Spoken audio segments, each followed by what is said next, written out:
భద్రశైల రాజమందిర శ్రీరామచంద్ర. అదిగో భద్రాద్రి గౌతమి ఇదిగో చూడండి, ముదముత సీత ముదిత లక్ష్మణుడు కలిసి కొలువగా రఘుపతి ఉండెడి. చారు స్వర్ణ ప్రాకార గోపుర ద్వారములతో అతి సుందరముగా ఉండేడి. అనుపమానమై అతి సుందరముగై తనరు చక్రమది దగదగ మెరియగా.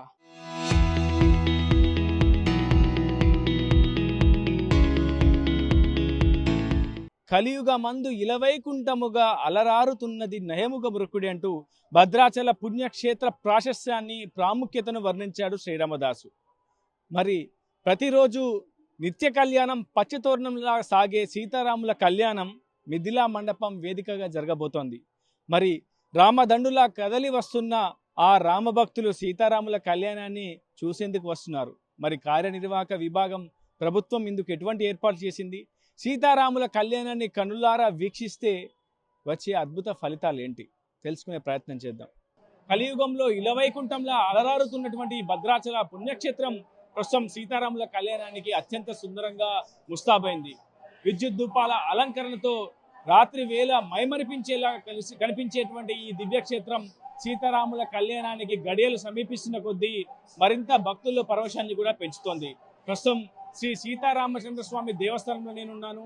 దక్షిణ అయోధ్యగా బాసిల్లుతున్నటువంటి భద్రాచల పుణ్యక్షేత్రానికి ప్రస్తుతం భక్తులు పెద్ద ఎత్తున పోటెత్తున్నటువంటి సిచ్యువేషన్. మరికొద్ది క్షణాల్లోనే సీతారాముల కళ్యాణ గడియలు సమీపిస్తుండడంతో భక్తులు పలు రాష్ట్రాల నుంచి కూడా భద్రాచలం చేరుకుంటున్నారు. స్వామివారి కళ్యాణాన్ని కనులారా వీక్షించాలని కోరుకుంటూ పాదయాత్రగా నలుమూలల నుంచి కూడా రామభక్తులు రామదండులా భద్రాచలంకు తరలి వస్తున్నటువంటి పరిస్థితి ప్రస్తుతం కనిపిస్తుంది. భద్రాచల ఆలయ మాడవీధులన్నీ కూడా జై శ్రీరామ్ అంటూ నామస్మరణతో మారిమోగుతున్నటువంటి సిచ్యువేషన్ ఉంది. చాలా మంది రామభక్తులు ప్రాతకాలం నుంచే పుణ్యస్నానాలు ఆచరించి రాముల వారిని దర్శించుకునేందుకు పడుతున్నారు. ప్రస్తుతం అంతరాలయంలో ప్రత్యేక పూజలు కూడా నిర్వహిస్తున్నారు. అటు లఘు కళ్యాణాన్ని కూడా రేపు ఉదయం జరిపించిన తర్వాత మిథిలా కళ్యాణ మండపంలో బహిరంగంగా భక్తులే పెళ్లి పెద్దలుగా స్వామివారికి కళ్యాణం క్రతువును కూడా అటు బ్రహ్మచార్యులు కావచ్చు, ఆచార్యులు, పండితులు, వేద పండితులు నిర్వహించబోతున్నారు. ప్రస్తుతం భక్తులు కూడా చాలా మంది మనతో ఉన్నారు. వారు కూడా వివిధ ప్రాంతాల నుంచి ప్రస్తుతం భద్రాచలం చేరుకున్నారు. వారితో కూడా మాట్లాడించే ప్రయత్నం చేద్దాం. ఎక్కడి నుంచి వచ్చారు, ఎంతకాలంగా వచ్చాను? ఆ సీతారామచంద్రమూర్తి వారి కళ్యాణ మహోత్సవానికి నెల్లూరు నుంచి వచ్చాను. ఇది నేను నా వయసు 14 సంవత్సరాల నుంచి వస్తున్నాను. ఇప్పుడు 54వ కళ్యాణం. ఇది 54 మాటలు రామచంద్రమూర్తిని కళ్యాణం చూసే యోగ్యత ఆ పరంధాముడు కల్పించాడన్నమాట. ఓ దివ్యమైనటువంటి కళ్యాణం ఇది, ఒక యోగమైనటువంటి కళ్యాణం. ప్రపంచంలో ఎక్కడా లేనటువంటి కళ్యాణ మహోత్సవం ఇది. అందులో భద్రాచలంలో ఒక పర్యాయంగా సీతారామచంద్రమూర్తి వారి కళ్యాణ మహోత్సవాలు తిలకించగలిగితే పునర్జన్మ నైవేద్యతే, అంత గొప్పది. ఉగాది రోజు నుంచి శ్రీరామనవమి వరకు అద్భుతంగా ఉత్సవాలు చేస్తారు, బ్రహ్మోత్సవాలు. దేశాల నుంచి యావత్ ప్రపంచమంతా వచ్చినట్లుగా సంభావించినటువంటి అమోఘమైనటువంటి రామ కళ్యాణము, సీతారామ కళ్యాణము, తిరుకళ్యాణ మహోత్సవం అద్భుతంగా ఉంటుందన్నమాట. ఈరోజు సాయంకాలం కళ్యాణానికి ముందు రోజు సాయంకాలము ఎదుర్కోల మహోత్సవం అద్భుతంగా చేస్తారు. సీతాదేవి వైపు కొంతమంది, రామచంద్రుడి వైపు కొంతమంది. రామచంద్రుడు గరుడవాహనం మీద వస్తాడు, సీతాదేవి గజవాహనం మీద వస్తుంది. ఉత్తర రాజకాల గోపురం దగ్గర సాయంకాలం రండి, వీక్షించండి. ముక్కోటి ఏకాదశి పర్వదిన ఏ విధంగా చేస్తారో ఉత్తర ద్వారం ఆ విధంగా ఈరోజు సాయంకాలము ఎదుర్కోల మహోత్సవం అద్భుతంగా జరుగుతుందన్నమాట. నభూతో నభవిసందంగా ఉంటుంది. అందువల్లే చెప్తాడు, జీవితంలో ఒక పర్యాయమైన భద్రాచలం వెళ్ళి గోదావరిలో స్నానం చేసి భద్రగిరి చుట్టూ 3 ప్రదక్షిణాలు ఎవరైతే చేస్తాడో వాడికి జన్మ ఉండదట. అందులో ఆదివారం రోజు శ్రీరామనవమి గారు రాగలిగితే, ఆ రోజు గారు స్వామిని గారు దర్శనం చేసుకోగలిగితే ఏ తల్లి గర్భభావంలో పుట్టడట. అటువంటి దివ్యమైనటువంటి సుందరమైనటువంటి రామదాసు కట్టించినటువంటి గర్భాలయం పైన శిఖరం ఉంది. ఆ శిఖరము చాలా అద్భుతము. అది చక్రము, అది గోదావరిలో దొరికింది రామదాసుకు. అందువల్లే చెప్తాడు, వామాంకస్థిత జానకీ పరిలసత్కోదండ దండంకరే చక్రం చోద్దకరైన బాహుగల శంఖం శరం దక్షిణే బిభ్రానం జలజాత పత్రనయనం భద్రాద్రి మూర్తి స్థితిం కేయూరాది విభూషితం రఘుపతిం సౌమిత్రముక్తమజే. రామా, గోదావరి నీ కోసం పుట్టిందయ్యా. గోదావరి నదిలో ఒక పర్యాయం స్నానం చేయగలిగితే గంగా నదిలో 11 పర్యాల స్నానం చేయని ప్రతిమిస్తాడట. అటువంటి దివ్య మంగళ స్వరూపుడు రామచంద్రమూర్తి. భారతదేశంలో అన్ని దేవాలయాల్లో రాముల వారు 2 చేతులు ఉంటాయి, కానీ ఇక్కడ 4 చేతులు. ఒక చేతిలో శంఖము, ఒక చేతిలో చక్రము, ఒక చేతిలో ధనస్సు, ఒక చేతిలో బాణం పెట్టుకొని అమ్మ జగన్మాత పృథ్వీ జనని భూమాత ఆమెని ఎడమతల మీద కూర్చోబెట్టుకొని పశ్చిమముఖంగా ఉంటాడు ఈ క్షేత్రంలో. అన్ని చోట తూర్పుముఖంగా ఉంటే ఇక్కడ పశ్చిమముఖంగా గోదావరి వైపు చూస్తూ ఉంటాడు రామచంద్రమూర్తి. ఒక్క పర్యాయం వీక్షించండి, రామ కళ్యాణాన్ని తిలకించండి, రాముని సేవలో పాల్గొనండి ప్రతి ఒక్కరు. రేపు అద్భుతమైనటువంటి శ్రీరామనవమి. దేశ దేశాల యందు, వాడవాడల యందు ఎక్కడ పట్టుకున్నా శ్రీరామన ఉత్సవాలు, రామ కళ్యాణం తిలకించండి, స్వామికి ముక్తికి పొందండి. జై శ్రీరామ్, జై జై శ్రీరామ్. సో ప్రస్తుతం చూస్తున్నాం, వాళ్ళు భక్తి పారవశ్యంతో పులకించిపోతున్నటువంటి పరిస్థితి ఉంది. ప్రస్తుతం పలు ప్రాంతాల నుంచి భక్తులు కూడా భద్రాచలం దివ్యక్షేత్రానికి పోటెత్తుతున్నారు. స్వామివారి దర్శనం కోసం వాళ్ళంతా కూడా బారులు తీరి ఉన్నటువంటి పరిస్థితి కనిపిస్తుంది. జై శ్రీరామ్, జై శ్రీరామ్ అంటూ ప్రస్తుతం భద్రాచల పుణ్యక్షేత్ర ఆలయ మాడ వీధులన్నీ కూడా మార్మోగుతున్నటువంటి పరిస్థితి. ప్రస్తుతం సీతారాముల కళ్యాణానికి అన్ని ఏర్పాట్లు కూడా కార్యనిర్వాహక విభాగం చేసింది. సీఎం రేవంత్ రెడ్డి ఈసారి ప్రభుత్వం తరఫున పట్టు వస్త్రాలతో పాటు ముత్యాల తలంబ్రాలు కూడా స్వామి వాళ్ళకు సమర్పించున్నారు. ప్రధానంగా ఆలయ అభివృద్ధి, పునరుజ్జీవ పనులకు సంబంధించి విషయంలో కూడా ప్రభుత్వం ఒక స్పష్టమైనటువంటి విధి విధానాలు సిద్ధం చేసుకుంది. ఇప్పటికే దాదాపు 586 కోట్లతో మాస్టర్ ప్లాన్ కూడా సిద్ధం చేసింది. భద్రాచలం అభివృద్ధి ఖచ్చితంగా చేసి తీరుతామని చెప్పి ప్రభుత్వం కూడా ఒక దృఢ సంకల్పంతో ముందుకు వెళ్తున్నటువంటి సిచ్యువేషన్ ఉంది. ఏది ఏమైనప్పటికీ ప్రస్తుతం భద్రాచలం పుణ్యక్షేత్రానికి సంబంధించి ప్రస్తుతం మనం చూస్తున్నాం, భక్తులతో పూర్తిగా ఈ ప్రాంతం అంతా కూడా పులకించిపోతుంది. అటు ప్రధానంగా ఏపీ నుంచి, నలుమూలల నుంచి, అదేవిధంగా తెలంగాణ, మధ్యప్రదేశ్, ఛత్తీస్గఢ్తో పాటు పలు రాష్ట్రాలకు చెందినటువంటి భక్తులంతా కూడా ప్రస్తుతం ఆ భద్రాచల పుణ్యక్షేత్రానికి చేరుకుంటున్నారు. ప్రస్తుతం మనం విజువల్స్ లో కూడా చూడొచ్చు, చాలా పెద్ద ఎత్తున అలంకరణ ఏర్పాట్లు కూడా చేశారు. స్వామివారి ఉత్సవమూర్తులను కూడా ప్రత్యేక పూజలు నిర్వహించి అటు గర్భగుడిలో ఉన్నటువంటి ప్రధాన మూర్తులకు కూడా విశేష పూజలు కూడా అటు అర్చకులు, వేద పండితులు చేసినటువంటి పరిస్థితి కనిపిస్తుంది. రేపు ఉదయం గర్భాలయంలోనే అటు ప్రధాన మూర్తులకు లఘు కళ్యాణం జరిపించిన తర్వాత ఆ పల్లకిలో స్వామివారిని, సీతమ్మ తల్లిని తీసుకువచ్చి మిథిలా మండపంలో బహిరంగంగా దాదాపు 35,000 మంది భక్తులు వీక్షించేలా ఏర్పాటు చేసినటువంటి ఆ ప్రదేశంలోనే సీతారాముల కళ్యాణాన్ని అభిజిత్ లగ్నంలో, అంటే సరిగ్గా మధ్యాహ్నం 12 గంటల సమయంలో జీలకర్ర, బెల్లంతో పాటు ఆ ప్రక్రియనంతా కూడా, కళ్యాణ క్రతునంతా కూడా నిర్వహించబోతున్నారు. ఋత్వికులు, వేద పండితులు, ఇతర ప్రముఖ ఆలయాల నుంచి కూడా పండితులు ఇప్పటికే విచ్చేశారు. సీతారాముల కళ్యాణాన్ని ఘనంగా నిర్వహించేందుకు అన్ని ఏర్పాట్లు కూడా చేస్తున్నారు. సీఎం రేవంత్ రెడ్డి ప్రభుత్వం తరఫున పట్టు వస్త్రాలు, ముత్యాల తలంబ్రాలు సమర్పించబోతున్నారు. భద్రాచలం అంటేనే నిజంగా ఇక్కడ జరిగే సీతారాముల కళ్యాణానికి దేశవ్యాప్తంగా కులమానమని చెప్పుకోవచ్చు. ఆదర్శ దాంపత్యానికి సీతారాములే ప్రామాణికంగా భావిస్తుంటాం. సో అటువంటి కళ్యాణాన్ని కనులారా చూడడానికి భక్తులు నలుమూల నుంచి తరలి వస్తున్నారు భద్రాచలం పుణ్యక్షేత్రానికి. మరింత ముందుకు వెళ్ళి అసలు భద్రాచలం పుణ్యక్షేత్రంలో సీతారాముల కళ్యాణానికి ఉన్నటువంటి విశిష్టత ఏంటి, ఇక్కడ ప్రసాదాల తయారీ ఏ విధంగా జరుగుతుంది, భక్తులకు ప్రభుత్వం ఎటువంటి ఏర్పాట్లు చేయగలిగింది తెలుసుకునే ప్రయత్నం చేద్దాం. సీతారాముల కళ్యాణ ఉత్సవానికి దక్షిణ సాకేతపురి సర్వాంగ సుందరంగా ముస్తాబైంది. మరి స్వామివారి కళ్యాణానికి సంబంధించినటువంటి క్రతువు ఏర్పాట్లు కూడా నిర్విఘ్నంగా కొనసాగుతున్నాయి. ఇప్పటికే దీనికి సంబంధించి ఆలయ అర్చకులు మనతో ఉన్నారు, వారిని అడిగి పూర్తి విషయాలు తెలుసుకునే ప్రయత్నం చేద్దాం. శ్రీరామదాసు కాలం నుంచి అనువంశికంగా వస్తున్నటువంటి ఈ సీతారాముల కళ్యాణ క్రతువులో వీరిదే ప్రధాన పాత్ర. అసలు ఈ క్రతువు అంతా కూడా ఏ విధంగా సాగుతుంది, ఎంతమంది బ్రహ్మలు, ఎంతమంది ఆచార్యులు ఈ క్రతువులో భాగస్వామ్యం అవుతారో తెలుసుకునే ప్రయత్నం చేద్దాం. స్వామి, అసలు ఈ క్రతువు యొక్క ప్రధాన ప్రాముఖ్యత ఏంటి? ఎందుకంటే దేశవ్యాప్తంగా సీతారాముల కళ్యాణం ప్రతి వీధిలో, ప్రతి రామాలయంలో జరుగుతుంది. కానీ ప్రధానంగా దక్షిణ అయోధ్యగా బాసిల్లుతున్న మన పుణ్యక్షేత్రంలో జరిగే కళ్యాణానికి ఉన్నటువంటి ప్రత్యేకత ఏంటి?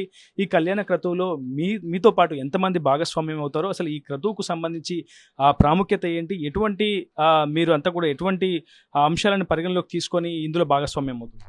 జై శ్రీరామ్. శ్రీమతే రామానుజాయ నమః. ఓంకారరాముడు, వైకుంఠరాముడు, రామనారాయణుడు అనే విలక్షణ నామత్రయ విరాజమానుడైన భద్రాచల రామచంద్ర మహాప్రభువు వారికి ప్రణమిల్లుతూ భద్రాచలంలో అత్యంత వైభవంగా శ్రీరామనవమి కళ్యాణ మహోత్సవం నిర్వహించడం జరుగుతుంది.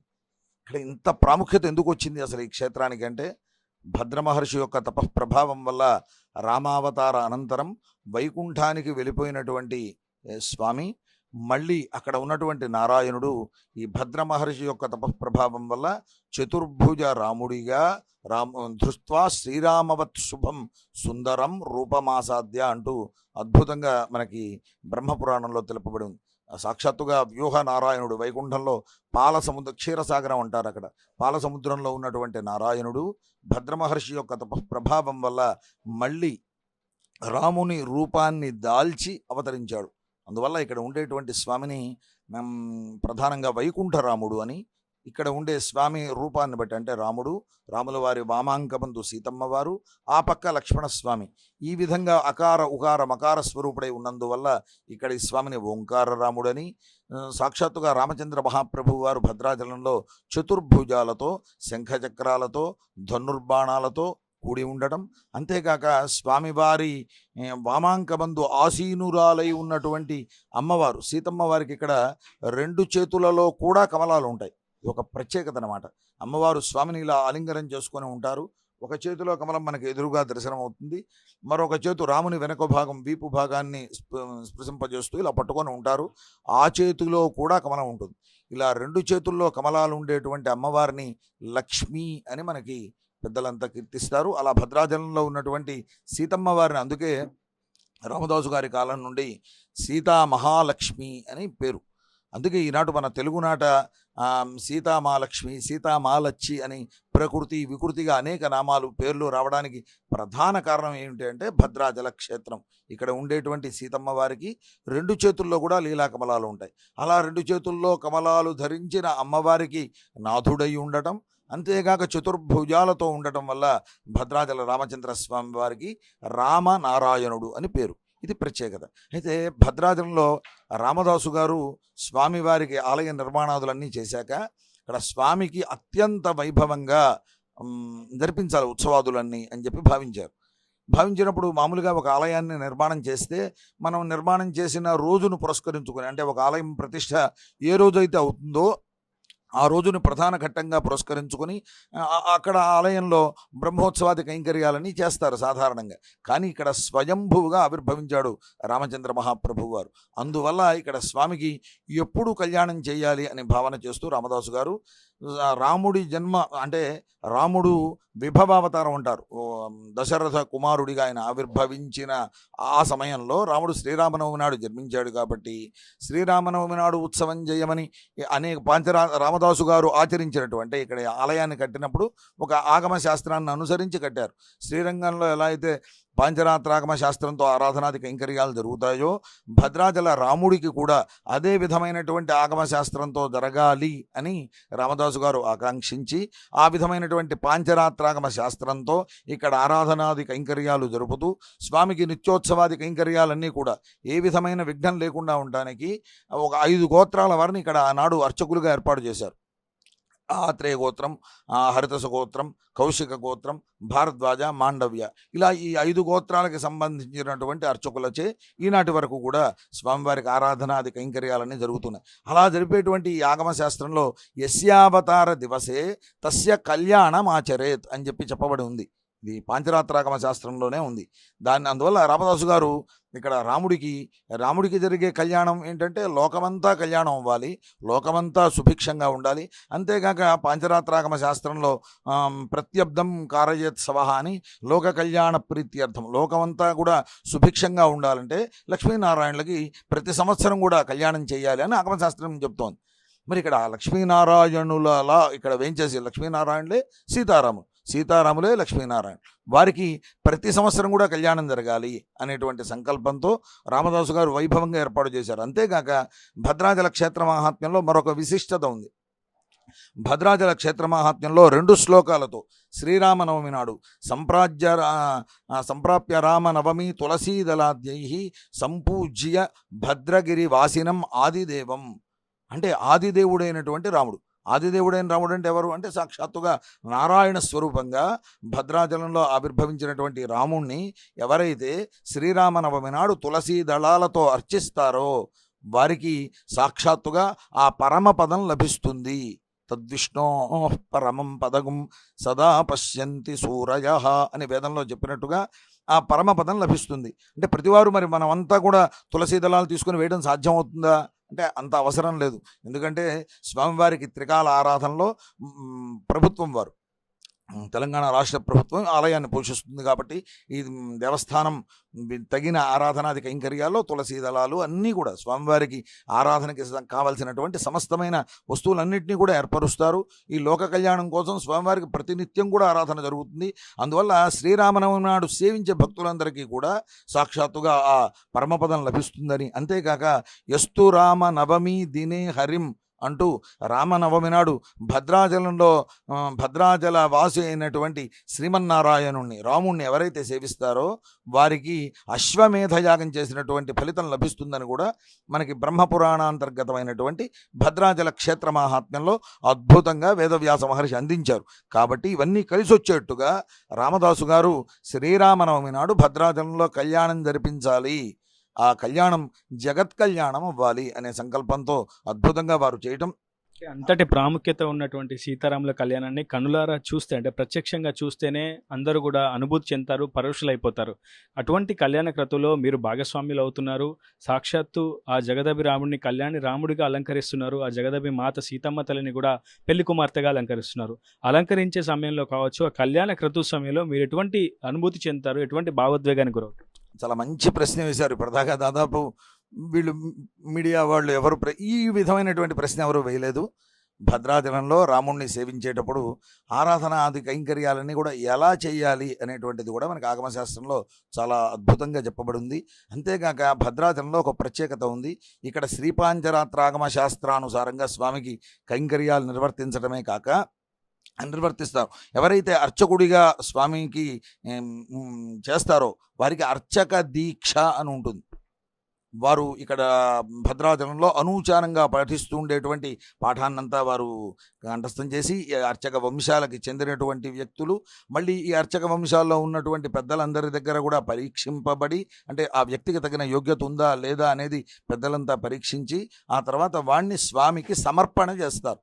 వీళ్ళు భావించేది అంటే నా కుమారుణ్ణి నేను స్వామికి సమర్పణ చేస్తున్నాం అనేటువంటి భావనతో పెద్దలంతా అలా ఆచరించారు.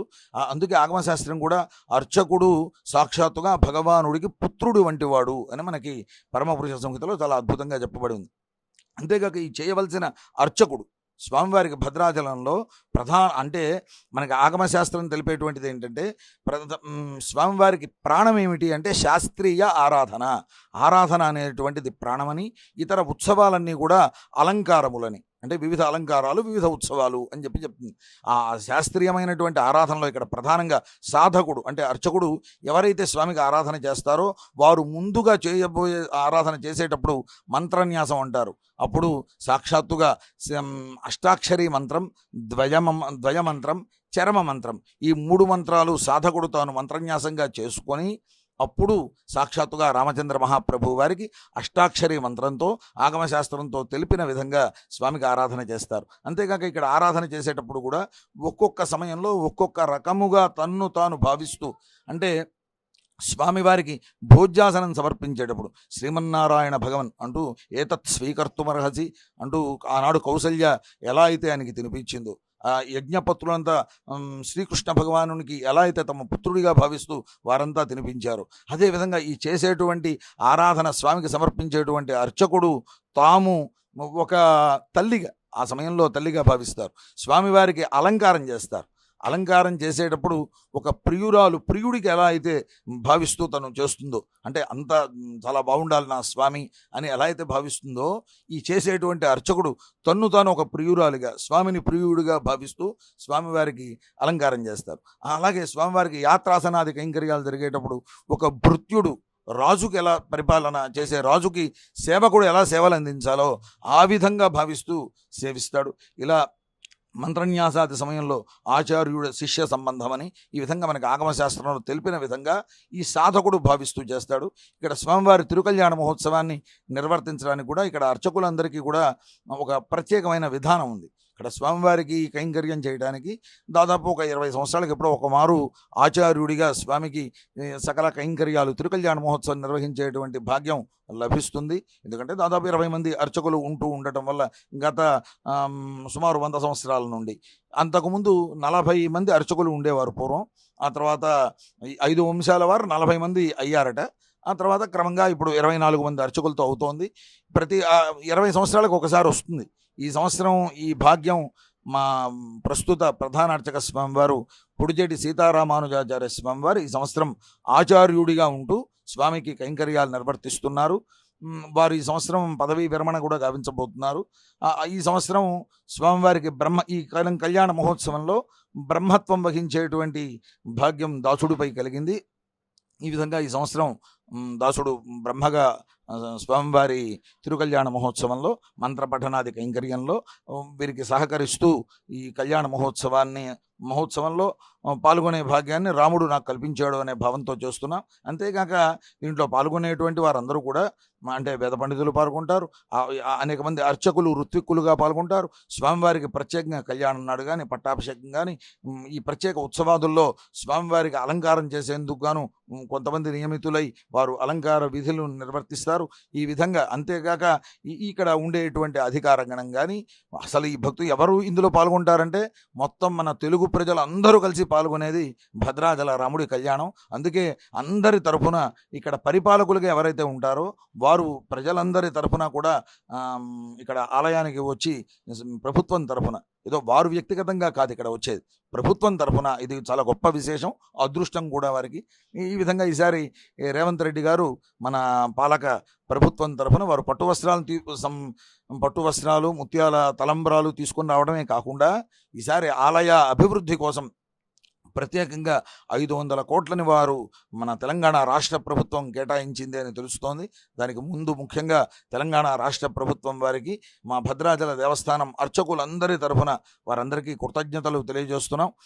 ఈ ఆలయం రామదాసు గారు కలియుగ వైకుంఠము భద్రాచల నిలయము సేవింతుము అని కీర్తించినట్టుగా మరింత విశ్వవిఖ్యాతం చేసే పనిలో ప్రభుత్వం కూడా పాల్గొంటున్నందుకు వారికి, అలాగే ఈ కళ్యాణ మహోత్సవంలో పాల్గొంటూ ఎందరో భక్తులు ఎందుకు భద్రాచలంలో అశ్వమేధ యాగ ఫలితం లభించిందంటే నాకు ఈనాడు కళ్యాణం జరిగేదానికి భద్రాచల రాముడి కళ్యాణాన్ని తిలకించడానికి ఎందరెందరో భక్తులు వాళ్ళు వేలాది సంఖ్యలో ఇంత ఎండకి ఏమాత్రం కూడా తలొగ్గక ఎక్కడ పాదరక్షలు కూడా తీసేసి వాళ్ళు ఎండనగా వానగా వాళ్ళు అంతా అసలు అలా అంత వేసవి తాపానికి అసలు మామూలుగా ఇంట్లోనే ఏసీ లేకపోతే ఉండలేని పరిస్థితిలో ఉంటున్న ప్రస్తుత జీవన పరిస్థితుల్లో అలాంటి మహానుభావులంతా ఈ భక్తులంతా వారు అంతా కలిసి రావటం, అలాంటి వారందరి సమక్షంలో అంటే స్వామికి ఎప్పుడు ప్రీతి అంటే తన భక్తులందరి సమక్షంలో తనని కీర్తించినా తనకి జరిపే ఉత్సవం చేసినా ఆయనకి కీర్తి. ఎంతో భక్తి ఉంటే తప్ప అంత కష్టపడి భక్తులు రావడం అనేది అంటే ఇక్కడ సౌకర్యాలు ఉన్నాయా లేవా ఎలా ఉన్నాయి అనేది వాళ్ళకి అసలు ఏమాత్రం అసలు పట్టించుకో ఎలా ఉన్నా సరే అయితే ప్రభుత్వం కూడా వారికి తగిన విధంగా కల్పించాలని అనేక సౌకర్యాలు చేపడుతున్నప్పటికీ ఇలా భక్తులు ఇంతమంది రావడం ఇంత కష్టపడి రావడం వీరందరితో పాటు స్వామి మరింత పొంగిపోయేటువంటి రోజు శ్రీరామనవమి నాడు కాబట్టి ఆనాడు స్వామిని సేవిస్తే మనకి సకల సౌఖ్యాలు కలుగుతాయి, ఆయురారోగ్య భోగభాగ్యాలు వర్ధిల్లుతాయి. అయితే ఈనాడు ఇంకొక సౌకర్యం ఇలా ఇంతమంది కష్టపడి వస్తున్నారు.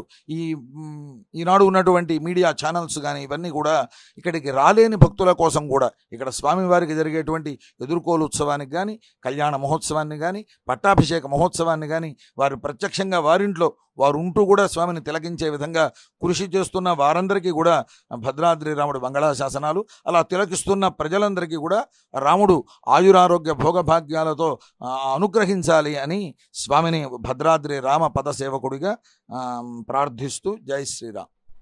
క్రమశిక్షణతో అకుంఠిత దీక్షతో అర్చక దీక్షను స్వీకరించి కళ్యాణ క్రతువులో భాగస్వామ్యం ఇవ్వడం తమ జన్మకు సార్థకతను కల్పించిందని చెప్తున్నారు ప్రస్తుతం ఆచార్యులు.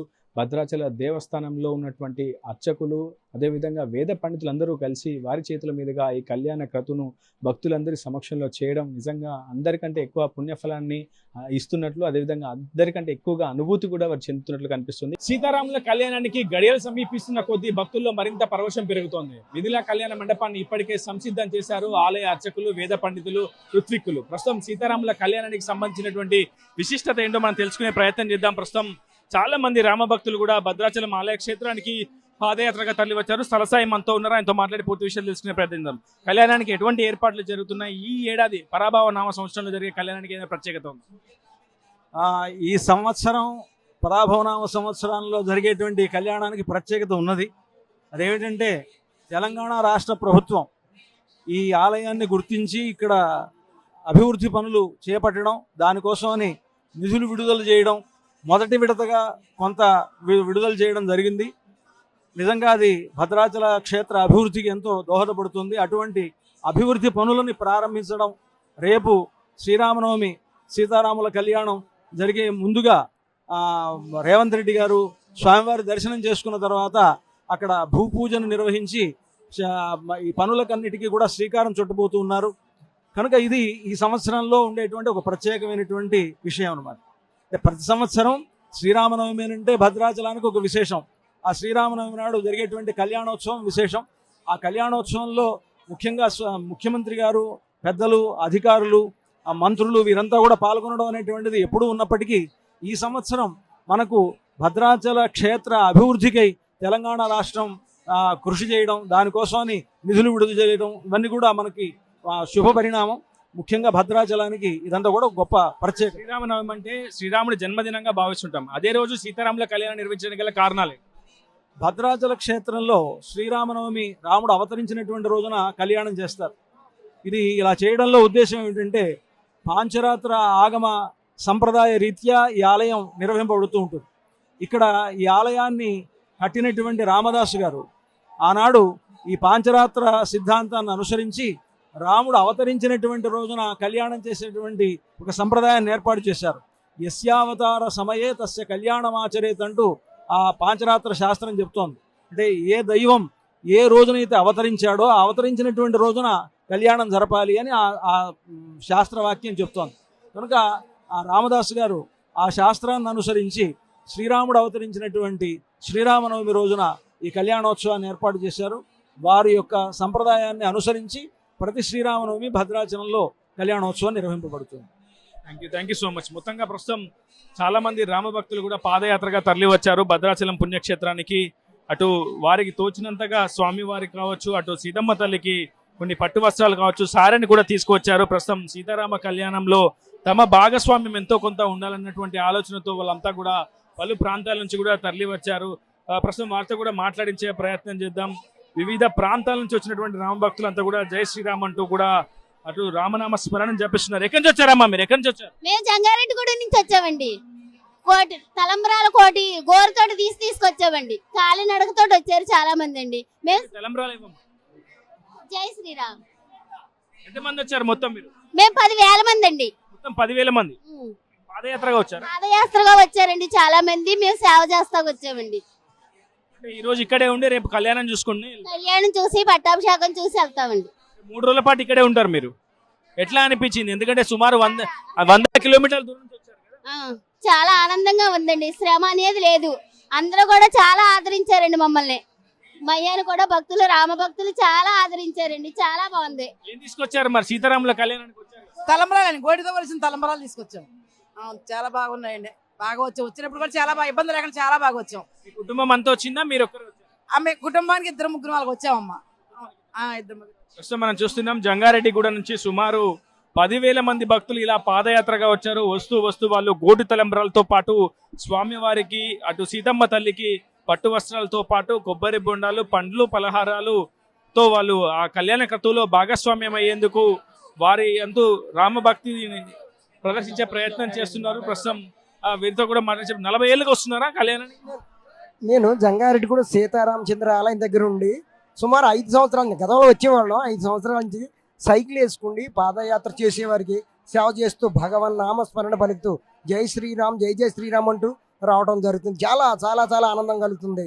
ఎన్నో వేల మంది అలా జంగారెడ్డిగూడెం సీతారామచంద్రి ఆలయం దగ్గర నుండి సుమారు 80-90 సంవత్సరాల వయసు వారు కూడా 2 చేతులతో 2 కర్రలు పట్టుకుని నడుచుని వస్తున్నారు. వారు నడవలేక ఆ భక్తికి ధన్యవాదాలు తెలియజేస్తున్నాను. వారిలో ఒకరిగా నేను రావడం గొప్పేం కాదు. జై శ్రీరామ్.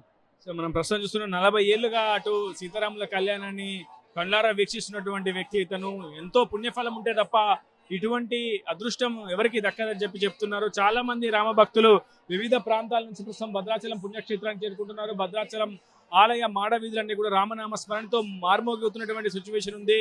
భద్రాచల పుణ్యక్షేత్రంలో ఈ రోజు ఒక పండుగ వాతావరణం నెలకొందని చెప్పుకోవచ్చు. మరికొద్ది సేపట్లోనే ఎదుర్కోలు ఘట్టం కూడా ప్రారంభమవుతుంది. ఆ ఘట్టం నుంచే పూర్తిగా కళ్యాణ క్రతువు ప్రారంభం అవ్వబోతున్నట్లు ఋత్వికులు, వేద పండితులు, అర్చకులు కూడా చెప్తున్నారు. రేపు అంతరాలయంలో లఘు కళ్యాణం, ఆ తర్వాత మిథిలా మండపంలో స్వామివార్ల మూర్తులకు కళ్యాణం నిర్వహించబోతున్నట్లు చెప్తున్నారు ఆలయ అర్చకులు. భద్రాచలం పుణ్యక్షేత్రానికి రాష్ట్ర వ్యాప్తంగా నలుమూలల నుంచి భక్తులు పోటెత్తుతున్నారు. అటు ఆంధ్రప్రదేశ్ లోని నలుమూలల నుంచి కూడా భద్రాచలం పుణ్యక్షేత్రానికి చేరుకుంటున్నారు రామభక్తులు. కొంతమంది పాదయాత్రగా, మరికొంతమంది గోటి తలంబ్రాలతో ప్రతి ఏడు కూడా సీతారాముల కళ్యాణాన్ని వీక్షిస్తుంటామని ఈ ఏడాది కూడా అదే ఆనవాయితీగా వస్తున్నటువంటి సంప్రదాయాన్ని కాపాడుకుంటూ తమ ప్రాంతం నుంచి భద్రాచలం పుణ్యక్షేత్రానికి చేరుకున్నారు చాలా మంది రామ భక్తులు. ప్రస్తుతం వారితో మాట్లాడించే ప్రయత్నం చేద్దాం. అమ్మ, ఎంతకాలంగా వస్తున్నారు? ఎట్లాంటి అనుభూతి ఉంది?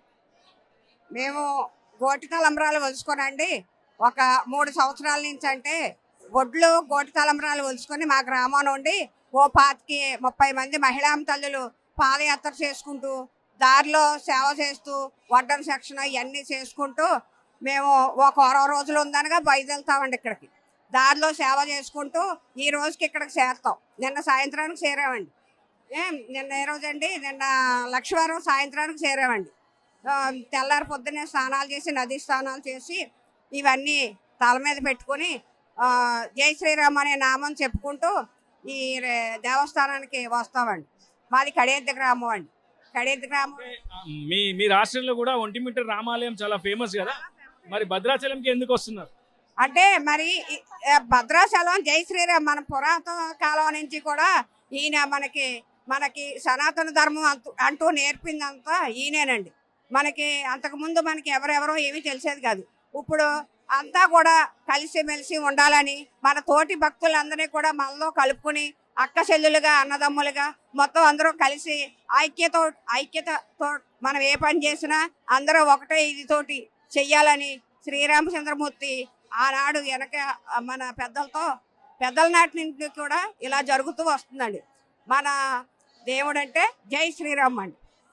ఎట్లాంటి అనుభూతి ఉందమ్మా అంత దూరం నుంచి ఇక్కడ దాకా వచ్చి స్వామివారి కళ్యాణాన్ని? చాలా అనుభూతుంది. మా నాగలక్ష్మి గారు మమ్మల్ని ఎక్కడికైనా తీసుకెళ్తుంది, అంత లెక్కైనా వస్తుంది. కానీ మాకు రావుల వారు సంపూర్తిస్తున్నారు, అంతా మంచి జరుగుతుంది. జై శ్రీరామ్. ఎట్లా అనిపిస్తుందమ్మా అంత దూరం నుంచి వచ్చి ఈ వయసులో కూడా? పుణ్యంగా ఉంటుందండి, బాగుంది, చాలా బాగుంటుంది, చాలా సంతోషం. అంతా చాలా సంతోషంగా ఉందండి. రామచంద్ర చాలా సంతోషంగా ఉంది బాబు, మాకు చాలా ఆనందంగా ఉందండి. పాదయాత్ర ప్రతి సంవత్సరం కూడా ఇలాగే సేవ చేస్తామని భగవంతుడి సన్నిధిలో మేము కోరుకున్నామండి. మొత్తంగా రాముల వారి సేవలో తరిస్తున్నారు ఎంతో మంది రామ భక్తులు. అటు ఆంధ్రప్రదేశ్లోని తాడపల్లి నుంచి వచ్చినటువంటి ఈ భక్తులంతా కూడా ఈ 3 రోజుల పాటు భద్రాచలం పుణ్యక్షేత్రంలోనే ఉండి ఇక్కడ స్వామివారి సేవలో పాల్గొంటూ పూర్తిగా రామనామ జపం జపిస్తూనే వారి పుణ్యాన్నంతా కూడా కట్టుకుని వెళ్తామని చెప్తున్నారు. చాలా పెద్ద ఎత్తున రాముల వారి సేవలో పాల్గొంటున్న వాళ్ళందరికీ కూడా అటు ఆలయ కార్యనిర్వాహక విభాగం కూడా అన్ని అసౌకర్యాలు కల్పించాలని కూడా భక్తులు కోరుతున్నారు. ఇదే స్నేహితులతో రిపోర్ట్ RTV భద్రాచలం నుంచి.